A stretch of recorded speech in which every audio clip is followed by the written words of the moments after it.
आणि राज ठाकरे यांच्या महायुतीच्या भूमिकेमुळे कोकणातला मनसैनिक नाराज असल्याचं चित्र दिसतंय।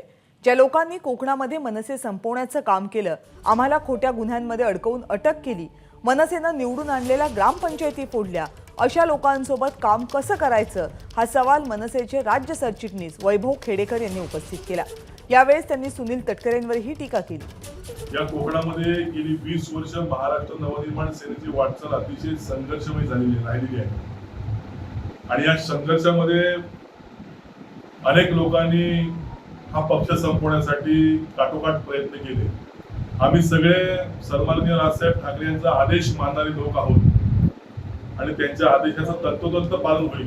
आता जे उमेदवार आहेत तटकरे यांनी कोणत्याही पद्धतीने गेल्या 5 वर्षांमध्ये विकास कामं नगरपालिकेच्या माध्यमातून केली नाहीत। या संदर्भात आम्ही सन्माननीय राजसाहेब ठाकरे यांच्या समोर ही व्यथा मांडू आणि त्यांनी दिलेला आदेश घेऊन आम्ही या ठिकाणी काम करू। एबीपी माझा, उघडा डोळे बघा नीट।